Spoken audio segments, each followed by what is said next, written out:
Please. Let Bats Julio. No, I will not tolerate any further delays. Close the edge. So you can just have ratings to strain you. The overhead lights hummed with sterile brightness as passengers shuffled. Down the narrow aisle of Flight 247, Amara Lewis adjusted, the cuff of her plain gray hoodie, the only thing soft she'd worn all week, and tucked her tablet under her arm. She hated flying commercial, but this was her only route home after her company's Denver presentation ran late. A flight attendant blocked her near business class, her red lipstick sharp as warning tape. "Ma'am," she said, eyes flicking over Amara's outfit. "That section's reserved for premium passengers." Her voice sliced through the cabin. A few heads turned. Someone snickered. "I know," Amara replied quietly, holding up her boarding pass. "Seat 2A, business class." The attendant's smile didn't reach her eyes. "Of course. You can sit wherever you think your ticket takes you." The laughter grew louder this time, one passenger whispering, "She must have snuck in." Amara's throat burned. Her fingers trembled against the armrest as she sat. Every inch of the flight felt heavier under the quiet smirks around her. She stared out the window at the black curve of night over the wing and said nothing. Then the PA crackled. "Ladies and gentlemen," came the captain's voice, "we'd like to extend a special welcome to Amara Lewis, CEO of Nexus Dynamics, the company that just acquired our airline's parent corporation." The attendant froze mid-step. Amara turned, eyes steady, voice low enough to cut air. "I'll handle your employment review when we land." The plane hummed on, heavy with silence, and for the first time that night, the laughter stopped. The airport lights never softened, not even at midnight. They hummed with the same clinical brightness that made everyone look tired and disposable. Amara Lewis stood in line at Gate 47B, her tablet tucked under her arm, her boarding pass open on her phone. She had flown 3 times that week already. Every trip another stage, another boardroom, another round of polite condescension masked as negotiation. This flight, home to Atlanta, was supposed to be quiet, but quiet was never granted. The line inched forward. A middle-aged man in a navy blazer turned around, eyes scanning her hoodie and jeans before flicking back to the overhead sign that read business class boarding. "Excuse me," he said, tone polite in the way sharp things sometimes are. "They'll call economy next." "I know," Amara replied evenly. He smiled, not at her, but at his assumption being gently corrected. "Oh, of course, my mistake." He stepped aside, but the damage was already done.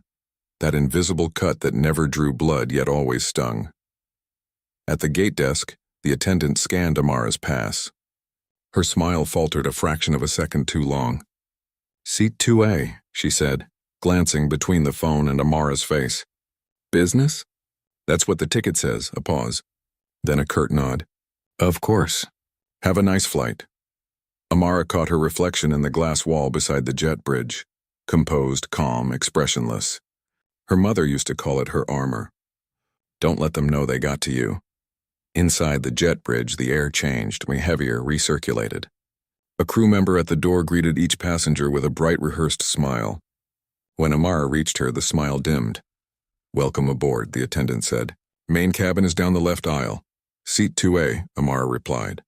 The attendant blinked. The smile returned, brittle this time. "Of course." Straight ahead, Amara walked past, the smell of coffee and jet fuel curling through the narrow space. Business class was half empty. White collars, silver watches, the low murmur of emails being finished before takeoff. Amara slid her tablet into the seat pocket and took a slow breath.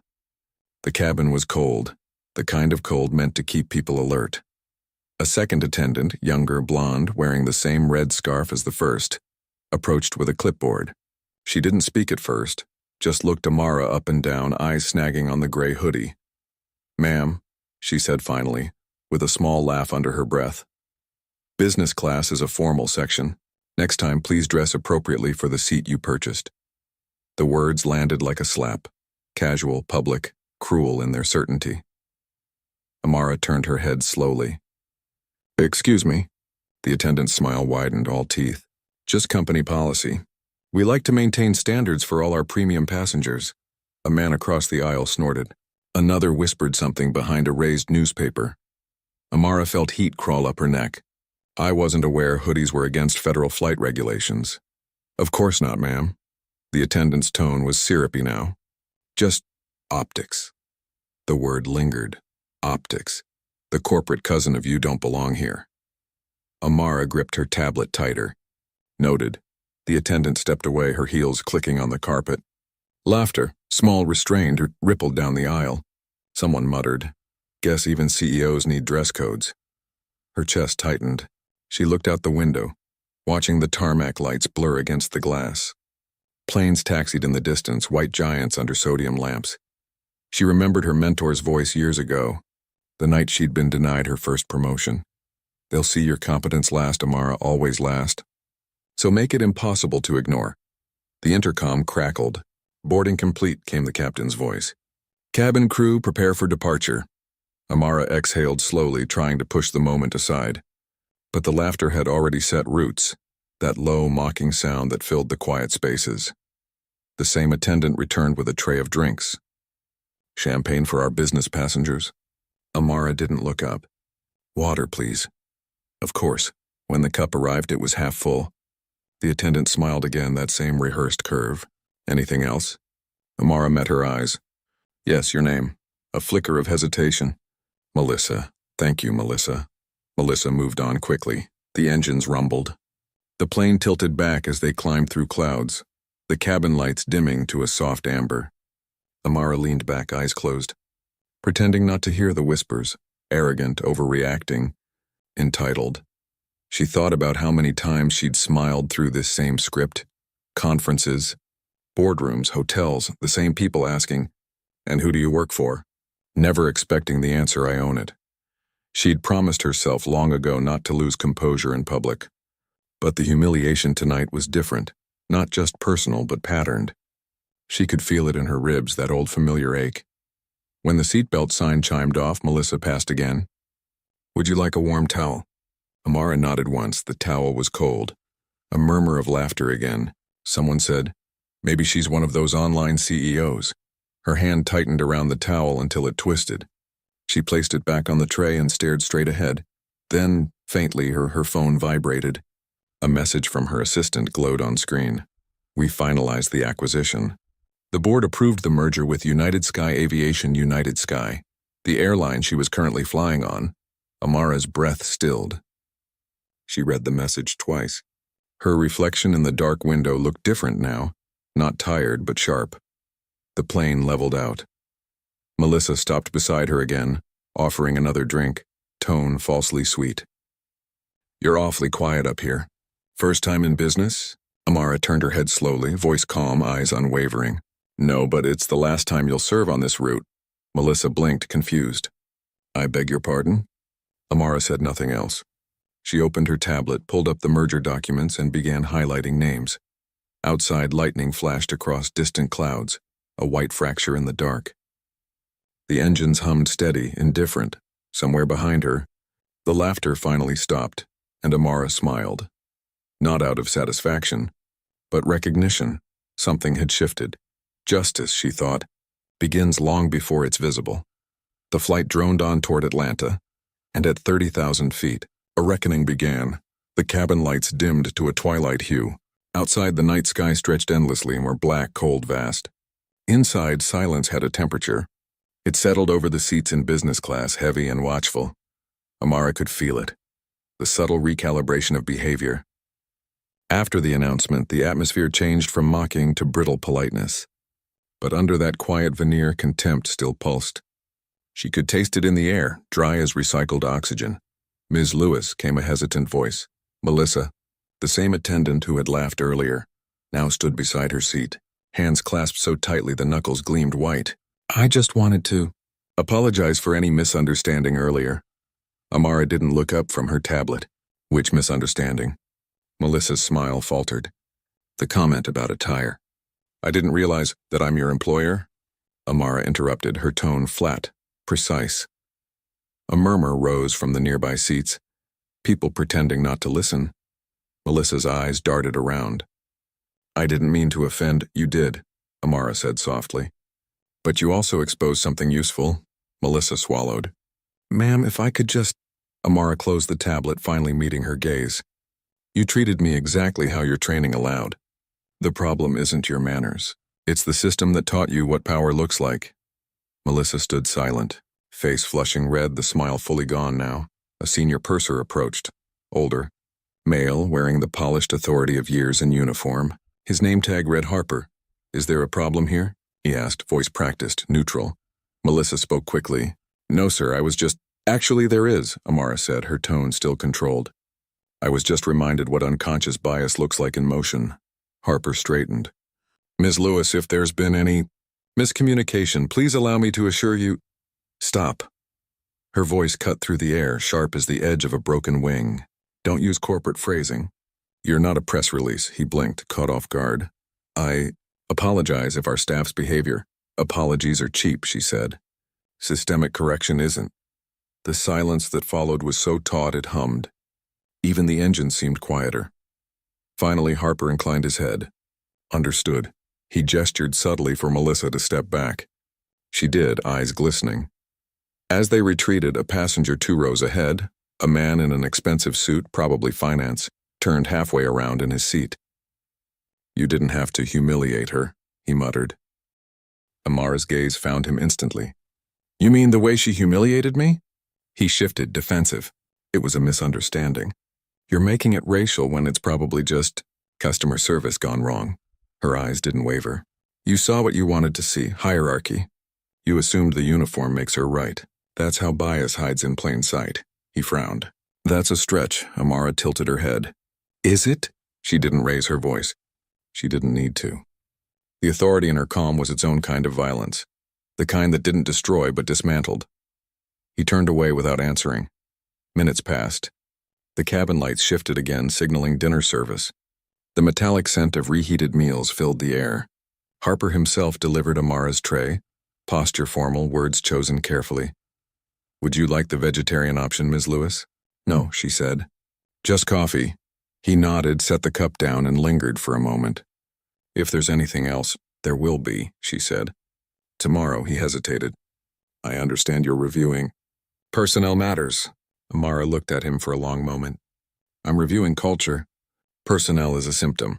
He left quietly. Amara sipped her coffee. Bitter, thin. It tasted like compliance. She opened her email, a flood of congratulatory messages from her team about the merger. Words like visionary, historic, trailblazing. None of them meant what she needed them to.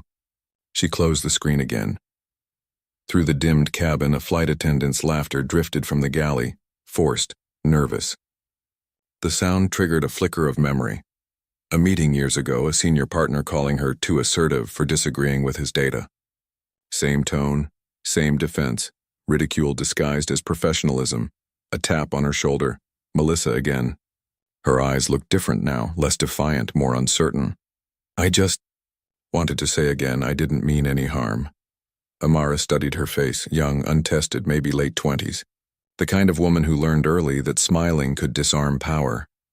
Melissa, she said quietly, you think this is about harm. It's about habit. Melissa's lips parted, confused. Habits of assumption, Amara continued. Who belongs? Who doesn't? Who's safe to joke with? Who must be managed with caution? You've spent years practicing those habits, Amara said, voice calm but unrelenting. You didn't invent them, but you use them like muscle memory. Melissa's voice trembled. Are you going to fire me? Amara's eyes stayed fixed on hers. Not tonight. A small gasp of relief escaped Melissa's lips. Amara added, but tomorrow you will understand why I could. Melissa's composure cracked. She stepped back quickly, nearly bumping into another attendant. The murmurs began again, quiet, fearful this time. For the rest of the flight, no one met Amara's eyes. Hours passed. The cabin slept. The hum of engines filled the void. Amara stared at the wing outside, the silver expanse slicing through darkness. She thought of her grandmother's words spoken decades ago in a kitchen scented with cornbread and resolve. Baby, one day you'll sit where they said you didn't belong. But remember, the seat won't protect you. The truth will, she whispered to herself. I remember. When the announcement came, "Cabin crew, prepare for descent." Amara was still awake, fingers tracing invisible lines across the armrest. Plans, consequences, clarity. The plane tilted, the city lights of Atlanta sprawling below like a web of fire. Harper's voice came over the intercom. "Ladies and gentlemen, on behalf of United Sky, we thank you for flying with us tonight." Amara closed her eyes and listened. The same scripted gratitude, the same mechanical warmth. The sound of an institution speaking through people. When the wheels hit the runway, the jolt barely moved her. She didn't smile. The reckoning had altitude left to lose. And somewhere in the quiet cabin behind her, every crew member already knew their next shift might not come. The plane's wheels hissed against the runway, brakes screeching as the cabin rocked forward. A few gasps, a thud, the rattle of trays. Then silence. That suspended moment between motion and consequence. Amara sat perfectly still, eyes closed, pulse steady. She didn't rush to gather her things. She let everyone else stand first. The impatient shuffle of business travelers desperate to disembark, the rustle of suits and rolling luggage, the forced chatter to mask discomfort. No one looked her in the eye. Melissa's voice wavered through the intercom. "Cabin crew, disarm doors and cross-check." The line toward the exit moved slowly. Amara rose only when the aisle cleared, her presence drawing small, nervous glances. The quiet around her wasn't respect, and it was calculation. Everyone trying to guess how much power she truly held. Harper waited at the door. "Ms. Lewis, thank you again for flying with us tonight," he said, the practiced warmth in his tone now hollow. Amara met his gaze. "You'll be hearing from corporate in the morning. Compliance will schedule your interviews." He nodded stiffly. Of course. She stepped onto the jet bridge. The air felt different, thicker, humid with the scent of metal and exhaust. Her phone buzzed again. "Marcus, Colco. Board wants your statement before noon." PR already flagged the incident on social media. Someone filmed it. Amara didn't reply.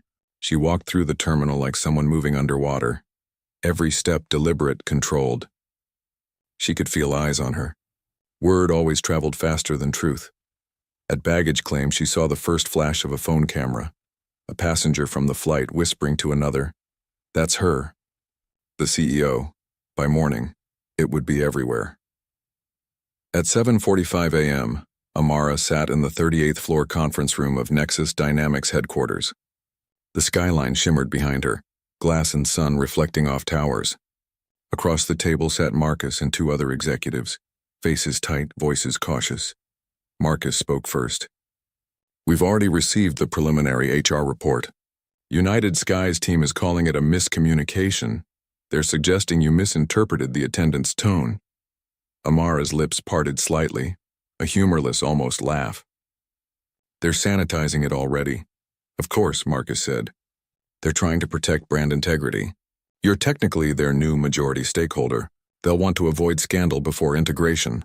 So their solution," she said, "is to erase mine." No one answered.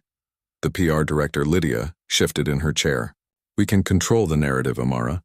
Frame it as a misunderstanding that led to an important conversation about training, equity, perception." Amara cut her off. "No, not perception, behavior," Lydia swallowed. "Public sentiment favors calm resolution, not punishment." "Public sentiment," Amara said quietly, "is built on comfort, and comfort protects the aggressor." Silence. Marcus leaned forward. "You know the board. They'll prioritize optics over accountability. If you go hard on this, they'll say you're making it personal." Amara looked at him, steady and unflinching. "It is personal, Marcus. That's the problem. It's always personal when it happens to and procedural when we fight back." The clock ticked. The city outside kept moving. Inside, the air was still. Finally, Marcus sighed. "What do you want to do?" Amara stood. "I want transparency, and I want names," he frowned. "Meaning?" "Every complaint filed against United Sky staff for racial bias in the past 5 years. Every settlement sealed. Every incident buried under miscommunication. I want it all pulled before noon. That's a lot of files." "I'm aware." Marcus studied her. "You're serious." Amara's voice didn't waver. "They embarrassed me publicly. But more importantly, they exposed the culture they serve. I'm not interested in apologies. I'm interested in systems. Later that morning, as she sat alone in her office, sunlight fell across the dark oak table. The city below looked clean from this height. Distance always made inequity look small. Her phone buzzed again. "Unknown number," she answered. "Ms. Lewis? This is Captain Rhodes. I piloted Flight 247 last night." She recognized his calm baritone. "Yes, Captain. I wanted to apologize personally. I didn't know what happened before the announcement. My crew was unprofessional." Amara's tone softened slightly. "You have an obligation to lead, Captain. Did you notice the behavior?" A pause. "No, ma'am. I didn't.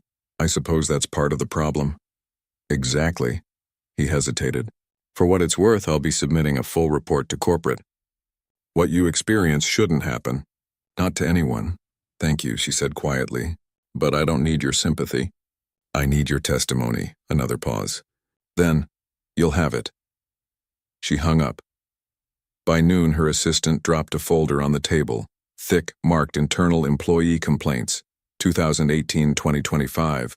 Amara flipped through it slowly. Patterns emerged instantly. Complaints dismissed without follow-up. Keywords repeated like rituals. Tone, attitude, perception, comfort of other passengers. Every line a story like hers, swallowed by policy. The final page bore a signature she recognized. Melissa Howard, the same attendant. A prior complaint against her for rude and dismissive behavior toward minority passengers. Marked resolved with retraining. Amara closed the file. The anger that settled inside her wasn't hot. It was cold, surgical, purposeful. She opened her laptop, composed an internal memo. Subject: compliance audit. Immediate action required to Nexus Legal. HR, PR, and United Sky transition teams effective immediately. All current flight operations staff are subject to review pending a cultural and behavioral audit. Any employee under prior complaint investigation will be placed on leave until further notice. Transparency begins at altitude. She read it once, hit send, and leaned back in her chair. The hum of the office air conditioning sounded like the engine noise from the night before. Constant, impersonal, relentless. By 5 p.m., the news cycle had already shifted. The leaked video, just 30 seconds long, showed Melissa laughing at a passenger, then the captain's voice announcing Amara's title. The internet did the rest. Flight 247 trended worldwide, comment sections divided in predictable halves. She overreacted, versus she stood her ground. Amara didn't read them. She'd seen that pattern too many times, the public appetite for moral theater. Instead, she closed her laptop, stared out at the skyline, and whispered to herself, "Tomorrow begins accountability." She turned off the light, left her office, and walked down the empty hallway. Her reflection in the glass walls followed, composed, solitary, resolute. For the first time since the flight, she allowed herself a single private thought. Let them laugh. I'll answer with evidence. And as the elevator doors closed, the hum inside her chest wasn't rage anymore. It was gravity, the kind that pulls institutions down to earth. The morning sun hit the glass facade of United Sky headquarters like accusation made visible. The building glittered above the downtown skyline, bright and sterile, a monument to corporate decorum. Inside, the air smelled like paper, coffee, and fear. Amara entered without ceremony. Her black suit was immaculate, her expression unreadable. 2 security guards whispered as she passed. Everyone knew why she was here. A wall-sized screen in the lobby displayed the company's mission statement, "Flying with Dignity." The irony was too loud to ignore. At reception, the clerk's fingers trembled slightly over the keyboard. "Good morning, Ms. Lewis. The board is expecting you in conference room A." "Good," she said. "Let's begin." Inside, 12 executives sat at the oval table, gray suits, gray expressions. Among them was Robert Klein, interim CEO of United Sky, the kind of man who smiled like a press release. "Ms. Lewis," he said, standing to shake her hand, "we appreciate your swift attention. It's unfortunate things escalated so—" "Escalated," Amara interrupted. She took her seat. "That word implies motion. This situation was built, not born. Let's not sanitize it," Robert hesitated. "We don't deny the incident was regrettable. The employee involved has been placed on administrative leave pending review. Administrative leave is not accountability, Amara said. It's paid silence. The room stiffened. A woman from legal interjected. Our internal assessment suggests the flight attendant acted without malice. Her remarks were poorly timed but not discriminatory in intent. Intent is irrelevant, Amara replied. Impact defines culture. And your culture is broken. She slid a folder across the table, the compiled complaint records. Pages of ignored reports, each stamped resolved or retraining completed. Every one of these, she said, tapping the file, represents a person who spoke up and was buried under procedure. I want names, outcomes, and disciplinary histories released to the oversight board by end of day. That's unprecedented, Roberts said quietly. So is public humiliation of a corporate partner mid-flight, she countered. The silence that followed wasn't just discomfort, it was recognition. Robert finally leaned back. You understand, if this becomes public, our brand already is public, Amara cut in. You're not protecting reputation. You're managing fallout. The PR director, pale, whispered, The video has 12 million views.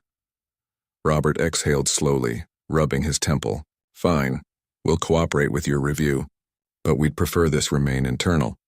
Transparency isn't negotiable, Amara said. After the meeting, she stood alone by the window, looking down at the moving streets below. People rushing to work, unaware of how many invisible ceilings they walked beneath. Her assistant, Kara, entered. Melissa Howard's attorney is requesting a meeting. She claims she's being scapegoated. Amara didn't turn. Schedule it. She's emotional, defensive. The union's already posting statements about disproportionate punishment. Let them. Kara hesitated. Do you want this to end with her termination? Amara finally turned. No, I want it to end with reflection. Termination fixes optics, not ethics. That afternoon, Amara met Melissa in a private conference room. The young woman looked smaller without her uniform. Ordinary clothes, tired eyes. Melissa stood as Amara entered. Ms. Lewis, I know what I said was wrong, but I swear I didn't mean it like that. Like what? Amara asked. Melissa's voice shook. Like it was racist. I've had training drilled into me. We're told to look for certain markers of premium passengers' presentation, tone, demeanor. You didn't fit the pattern. Amara sat across from her. The pattern was built by people who never imagined someone like me existing. And you enforce it daily. Tears welled in Melissa's eyes. I wasn't trying to be cruel. Amara's tone softened but didn't yield. Cruelty isn't always loud. Sometimes it smiles. Melissa looked down. I thought being polite made it okay. It made it efficient, Amara said. That's the danger. Silence stretched. The clock ticked, sterile, mechanical, like everything else in this building. Finally, Melissa whispered, Am I fired? Amara studied her for a long moment. No. You're suspended pending re-education under the new training initiative I'm instituting. You'll report directly to our cultural ethics team. If you complete it, and if your reflection shows growth, you'll return. Melissa's breath hitched. Why give me that chance? Because punishment without reform is vanity, Amara said. And I don't do vanity. I do change. Melissa nodded, tears falling quietly. Thank you, Amara stood. Don't thank me. Earn it.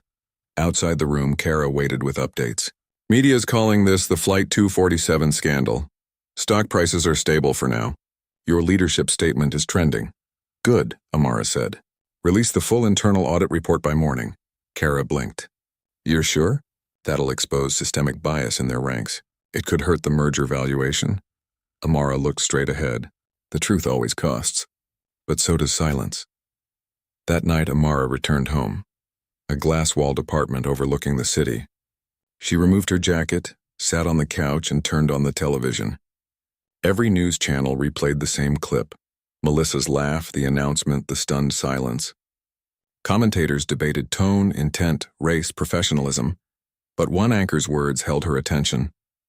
The incident on Flight 247 forces a new question. What happens when the targets of discrimination hold the power to dismantle the system that enables it? Amara turned off the screen. The room fell quiet. She looked out at the skyline, a network of power glowing against the night. Her reflection stared back at her, not triumphant but tired. She thought of her grandmother again. The seat won't protect you, baby. The truth will, Amara whispered. Then let the truth burn bright enough for everyone to see. She picked up her phone and drafted one more message. To Board of Directors. Nexus Dynamics subject. Cultural reform mandate. Effective immediately. I am instituting a zero-tolerance bias initiative across all subsidiaries. Any leader resisting transparency will be replaced. This begins tomorrow. She hit send. Then she sat in silence, watching dawn begin to bleed into the horizon. It wasn't over. But now, the ground was trembling, and Amara intended to make sure it never settled the same way again. The boardroom of Nexus Dynamics had never been this quiet. 8 men and 2 women sat around the obsidian table, their faces reflecting faintly in its polished surface. The morning light from the panoramic window cut sharp lines across their suits. Coffee cups steamed beside untouched croissants. Amara stood at the head of the table, flanked by 2 aides holding tablets. Her composure was surgical, not angry, not emotional, just focused.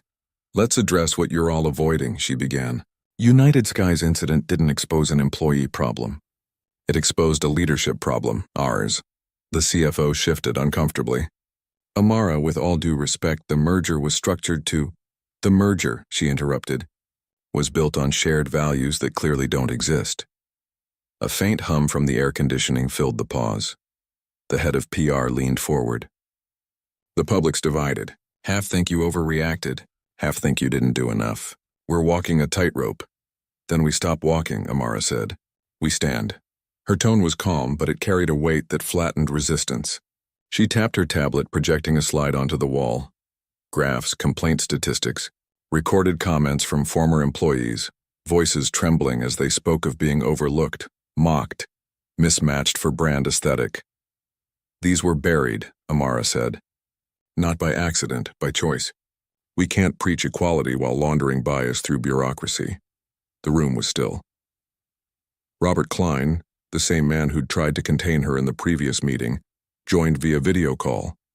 His face filled the screen, all corporate contrition and fear disguised as professionalism. Ms. Lewis, if this audit goes public, we're facing shareholder revolt, he said. The unions will demand policy changes we can't sustain. It could sink both companies. Amara didn't blink. Then we deserve to sink. He froze. That's not how capitalism works, he said after a beat. That's exactly how accountability works, she replied. The board's general counsel, a thin man named Porter, adjusted his glasses. If we move forward with a full disclosure, it has to be framed as a reform initiative, not an admission of guilt. Amara looked at him. You think semantics will save you? He cleared his throat. Optics matter. Only to those still pretending they're blind, she said.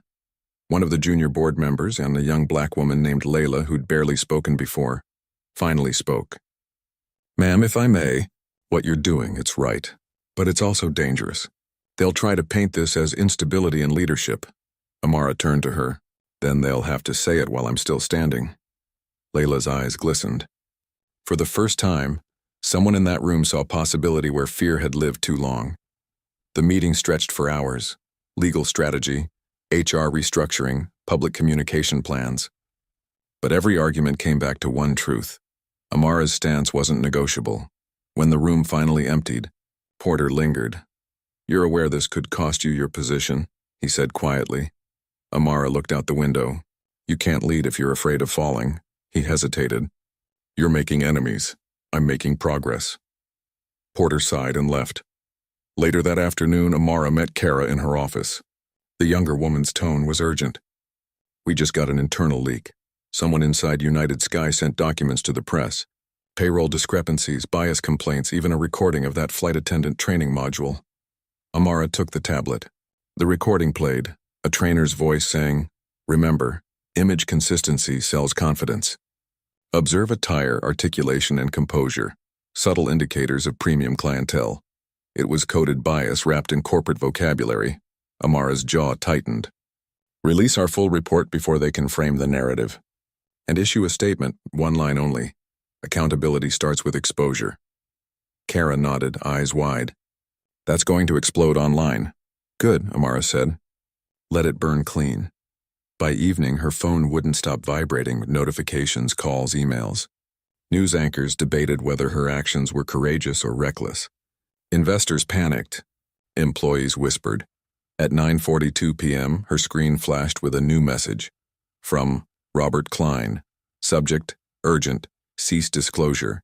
You're destabilizing our merger. Effective immediately, you are being placed under internal review pending board decision. Amara stared at the message, then exhaled through her nose.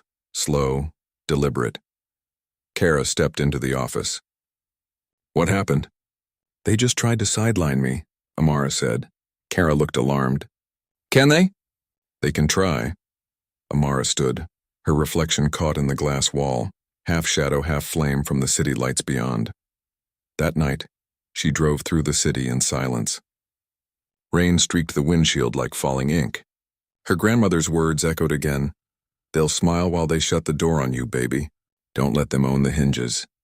She pulled over by the river, watching the lights ripple across the water. For the first time in days, she allowed herself to breathe. Her phone buzzed. A call from Layla.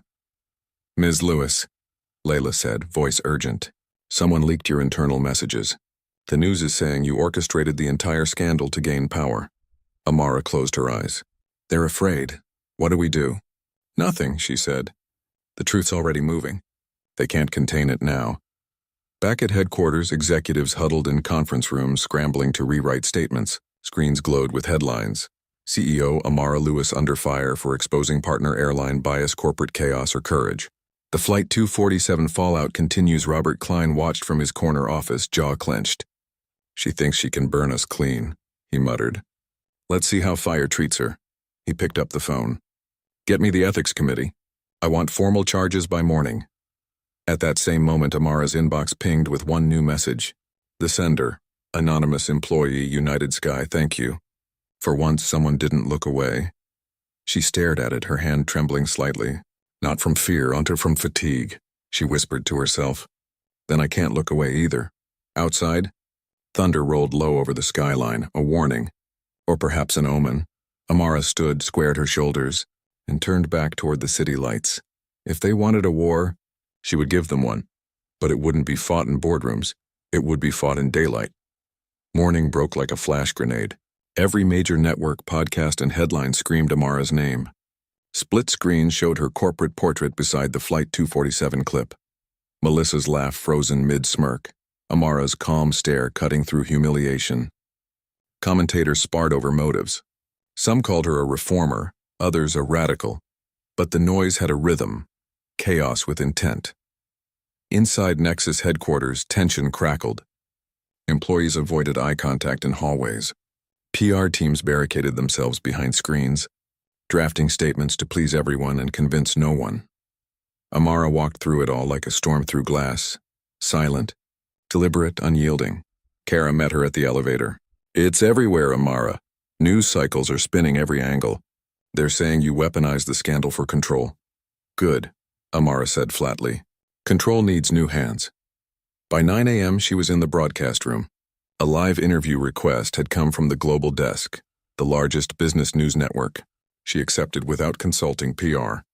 When the cameras went live, the host smiled, polished, neutral. Ms. Lewis, some are calling your actions heroic. Others say you've jeopardized the stability of two corporations. Did you leak those internal reports yourself? Amara didn't blink. Transparency isn't sabotage. It's correction. The host leaned forward. But what about accusations that you targeted United Sky to strengthen your merger position? Amara's voice stayed level. When a partner builds profit on prejudice, dissolving the partnership is not ambition. It's hygiene. A quiet gasp rippled through the studio. The host tried again. Some feel you're turning a single employee mistake into a crusade. Amara turned slightly toward the camera. One mistake doesn't trend for weeks. One system does. The silence afterward was sharp. Cameras clicked off. Within minutes, the clip hit the internet. The quote spread like fire. When a partner builds profit on prejudice, dissolving the partnership is not ambition, it's hygiene. By noon, Nexus board members flooded her inbox. Warnings, pleas, veiled threats. Porter from legal stormed into her office, face pale. You just detonated the stock market, he said. Investors are panicking. United Sky's shares dropped 8% in an hour. Amara didn't look up from her tablet. Then we rebuild on integrity instead of silence. You don't understand. I understand perfectly, she interrupted. They mistook branding for morality. I corrected that, Porter exhaled hard. Robert Klein is petitioning the merger review board to suspend integration talks. He's calling you unstable. Amara stood. Then he's scared. That afternoon, Kara entered with new data. Public sentiment's shifting. Hashtags are trending in your favor. Flight 247 truth. Amara did right. People are sharing their own workplace discrimination stories. It's viral. Good, Amara said quietly. Now we turn noise into structure. How? Amara walked to the whiteboard and began writing. Cultural accountability. Framework. Public whistleblower channel. Independent audit board. Mandatory anti-bias certification for leadership. Annual public equity report. Kara watched, astonished. You're building policy from protest. I'm building permanence from pain, Amara replied. Meanwhile, in a private suite downtown, Robert Klein met with his crisis team. Screens displayed news feeds, social metrics, legal memos. She's destabilizing everything, one executive said. Our shareholders are furious, Robert's voice was cold. Then we make her radioactive. How? We leak internal correspondence. Twist her quotes. Make her look like she orchestrated this entire scandal to oust us. A PR officer hesitated. That's risky.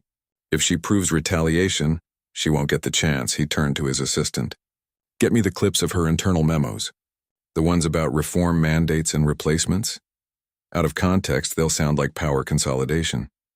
The assistant nodded, pale. Yes, sir. By evening, headlines shifted. Leaked emails suggest CEO's cultural reform. A power grab Nexus chief faces allegations of manipulating racism. Scandal for control commentators changed tone overnight. Sympathy turned to skepticism. The air thickened with suspicion. Amara's phone wouldn't stop vibrating again. Calls from allies, messages from lawyers. Kara burst into her office, voice tight. They're painting you as manipulative. They've weaponized your own words. Amara closed her eyes briefly, then stood. Then we pivot. How? Proof, truth. Recordings, emails, training modules, everything they buried. We release it all. Kara's eyes widened. That'll destroy them. No, Amara said. It'll disinfect them. Hours later, she stood before a live stream camera in Nexus's internal broadcast studio. No script. No spin. Her image filled every employee's screen across both corporations. I've been accused of manufacturing this, she began. If holding people accountable is a crime, then yes, I'm guilty. Guilty of refusing silence. Guilty of confronting comfort. Guilty of choosing truth over partnership, she paused. Transparency isn't chaos. It's the beginning of repair. You can't clean what you won't uncover. Then she clicked a button. The screens behind her filled with documents, verified, time-stamped, unedited. Complaint records, pay disparity charts, internal emails. Gasps echoed through offices worldwide. Robert Klein watched from his corner office, color draining from his face. End the broadcast, he barked. But it was too late. That night, the internet erupted. Journalists dissected every revelation. Hashtags flipped again. Truth leaks 247. Amara exposed corruption. Whistleblowers came forward. Employees confirmed everything. Amara sat alone in her dark office, the glow from her monitor reflecting in her eyes. Kara entered quietly. You just brought down 2 corporations' illusions in one day. Amara didn't smile. No, I brought daylight. The fall is theirs. Her phone buzzed, a new message. From Robert Klein, subject, you'll regret this. She stared at it, then deleted it without reading further. Outside, thunder rolled again, but this time it sounded like applause. The war of optics was over. Now came the reckoning. The morning began with silence, the kind that hides violence underneath. Amara arrived at headquarters to find her access badge deactivated. The turnstile beeped red, denying her entry. Security guards exchanged uneasy glances. One of them, a young man she recognized from compliance briefings, looked apologetic. Ms. Lewis, he said quietly, we were told to escort you to conference room 4C. Amara met his eyes. By whom? Mr. Klein's office, she exhaled once. Then let's not keep him waiting. Conference room 4C was already full. Robert Klein sat at the head of the table, expression rehearsed.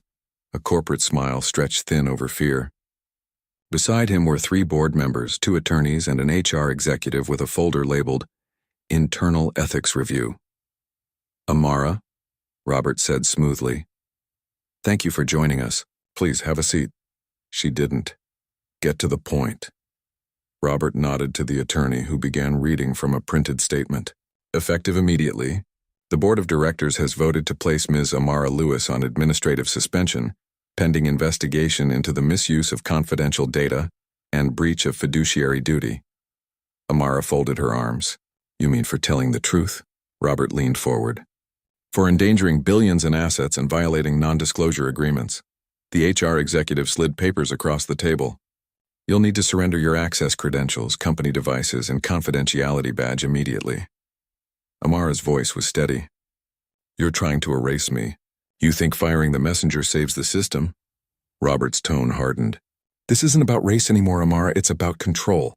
You lost yours." She smiled slightly, not with humor, but with recognition. "You finally said it out loud." The silence that followed was absolute.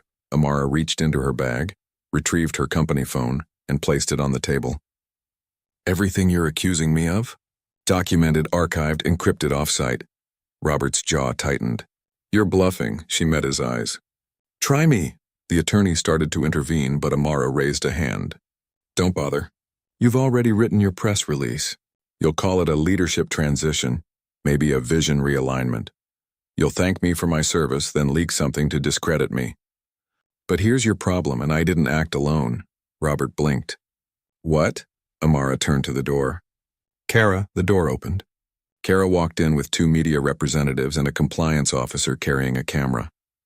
"This meeting," Kara said quietly, "is now on record." Panic flickered across Robert's face. "You can't. It's within company protocol," Amara cut in. "Transparency Review Clause 4.7, which you approved last quarter." The red recording light blinked on. Amara faced the camera.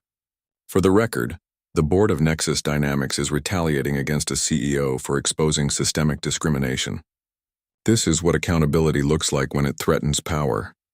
One of the board members whispered, "Shut it off." Robert slammed a hand on the table. "End this now." Amara looked directly into the lens. "Endings aren't yours to dictate anymore." The video leaked within the hour. By noon, Carger Retaliation 247 trended globally. News anchors dissected every second. Headlines screamed, "Suspended CEO accuses Board of Retaliation in live broadcast." Amara Lewis outsmarts corporate power play in real-time talk shows, replayed the footage frame by frame. Analysts called it the most public corporate mutiny in modern history. Inside her apartment, Amara watched the coverage unfold. Her phone buzzed relentlessly. Calls from lawyers, reporters, allies, strangers.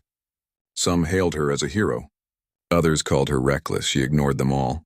Kara sat across from her, laptop open. Robert's in meltdown mode. He's denying the recording's authenticity. But digital forensics already verified the metadata. It's over for him. Amara didn't respond immediately. She stared out the window, the city below shimmering with indifferent light. Kara's voice softened. "You won." Amara shook her head. "Not yet. They'll find another way. Systems don't die from one strike. They adapt." Across town in United Sky's upper floor, Robert Klein paced his office like a man trapped in his own illusion. The phone rang nonstop. Lawyers, shareholders, journalists, he finally snapped. "Enough." He turned to his assistant. "Issue a statement." She manipulated that footage. "Make it clear she's exploiting social outrage for personal gain." The assistant hesitated. "But sir, the evidence..." Robert's eyes flashed. "Do it." The assistant left, shaken. Alone, Robert stared at the window, and the skyline reflected like a fractured mirror. "You want a war, Amara?" he muttered. "You'll get one." At midnight, Amara received an anonymous message. Subject: "They're coming after you." Attachment: confidential memo. Operation Contain Lewis. It detailed a coordinated effort to discredit her through anonymous leaks, false HR complaints, and manipulated legal claims. Kara read it over her shoulder, face draining of color. "This is war." Amara's tone was quiet, precise. "Then we bring sunlight." She typed a single line into her secure communications portal. "To Federal Oversight Board. Division of Corporate Ethics subject. Whistleblower documentation, United Sky Nexus coordination. She attached the entire cache. Recordings, emails, board notes. Years of buried proof. Send it, Kara whispered. Amara clicked send. The next morning, federal investigators arrived at both corporate offices simultaneously. Subpoenas, digital audits, frozen assets. The news spread instantly. Reporters clustered outside the glass towers. Their cameras pointed toward the doors like weapons. Robert Klein was escorted out in handcuffs by afternoon. The footage looped endlessly, his face pale, jaw clenched, flashes from cameras reflecting off his cuffs. Amara watched from her living room. Expression unreadable, Kara whispered. You did it. Amara's eyes stayed on the screen. No, we just began cleaning what's been rotting for years. That night the city was quieter than usual. Rain tapped softly against the glass. Amara finally exhaled. Her phone buzzed with a text. The same anonymous employee from weeks ago. You didn't just save your dignity. You gave us ours back. For the first time in days, Amara allowed herself a small, tired smile. Outside, lightning flashed. Brief, cleansing, merciless. The storm had passed, but the air still smelled like smoke. Morning sunlight spilled across Amara's desk, glinting off glass awards she hadn't asked for. Excellence in corporate reform, one plaque read. Another, justice through accountability. She turned them face down. They were relics, not milestones. Her new office overlooked the same skyline that once symbolized exclusion. Now, it was where she was building something new, the Dignity Institute, a leadership academy focused on ethical governance and racial equity in global business. The foundation's first training cohort arrived that week. Executives, policymakers, and journalists, all ready to learn what their systems had failed to teach them. Kara leaned in through the doorway, tablet in hand. Your keynote starts in 10. You sure you don't want notes? Amara closed her laptop. I've been living the notes for years. Downstairs, the auditorium buzzed with quiet expectation. Cameras, murmurs, anticipation. The same instruments that once amplified humiliation now carried truth. Amara took the stage, every step deliberate. The light caught her face, calm, centered, resolute. 3 years ago, she began. I boarded a plane as a passenger. By the time I landed, I had witnessed the anatomy of bias in real time. Not because it was unusual, but because it was visible. The only difference was that this time someone refused to look away. Silence spread through the hall. I didn't start a movement. I started a conversation, the kind that makes people uncomfortable. That's where change begins. Discomfort. She paused, scanning faces. Some defensive, some moved. If your system depends on silence, it is not a system. It's a cage, and every cage eventually rusts. The crowd leaned in. Cameras rolled. The moment was live-streamed across networks. Her voice softened but carried. This isn't about punishing individuals. It's about dismantling the conditions that breed them. You can fire a person, but if you don't fix the framework, you'll hire the same injustice tomorrow. Applause didn't come immediately. It built slowly, wave-like, from the edges of the room inward. Amara waited until it settled before saying her final words. Dignity isn't a diversity metric. It's the floor of civilization. After the speech, Amara slipped away from the cameras. In the hallway, she found Layla, the young woman who had once risked everything to warn her. You spoke like you'd already forgiven the world, Layla said quietly. Amara smiled faintly. Forgiveness isn't the end of anger. It's the start of strategy. They walked together toward the glass exit where sunlight caught the city's reflection. Do you think they'll listen? Layla asked. Some will. Enough will. Do you ever wish you could go back? Before all this? Amara paused. No. You can't rebuild if you're still wishing for the old walls. That evening, Amara visited her grandmother's grave, the woman who'd taught her pride before the world tried to take it. The cemetery was quiet, the wind cool. She set down a white lily. Grandma, she murmured. You used to tell me that survival is sacred, but dignity is divine. I didn't understand until I had to fight for both. Her phone buzzed again. A message from Melissa, the former flight attendant. I just got hired as head of training for a regional airline. They're using your curriculum, Amara smiled. Make sure they mean it. They do. This time they do. She slid the phone into her coat and looked up at the horizon, planes ascending one after another, cutting through the clouds. Later that week, an interview aired on national television. The anchor introduced her as the woman who changed corporate America's conscience. Amara didn't flinch. "I didn't change its conscience," she said. "I reminded it that it had one." The interviewer asked, "Do you think we've arrived at equality?" Amara's gaze sharpened. "Equality isn't a destination. It's maintenance. The moment you stop tending to it, weeds grow." The segment went viral. Students quoted her. Politicians cited her in reform proposals. But she stayed silent, declining further interviews. Publicity wasn't the point. Impact was months past. The Institute's first graduates launched policies that reshaped hiring standards, accountability boards, and reporting systems across industries. Quiet revolutions, built not on outrage but architecture. One evening, Amara stood alone on the rooftop of the building, wind tugging at her hair. She watched the city shimmer, the same city that had once whispered, "You don't belong." Now it whispered something else. "You stayed." Kara joined her, holding 2 mugs of coffee. "You think this will last?" Amara took a sip. "If they keep choosing courage over comfort, yes," Kara smirked. "You sound like a reformer."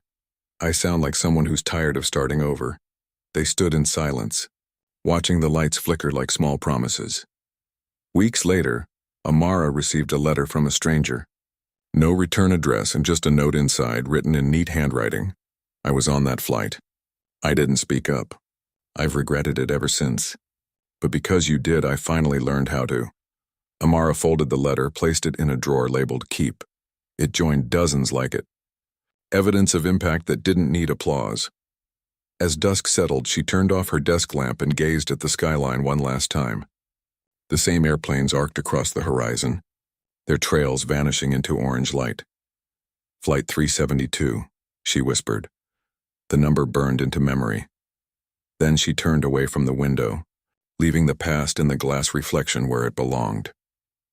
Downstairs in the Institute's lobby, a new mural had just been unveiled, hands reaching upward, painted in every skin tone.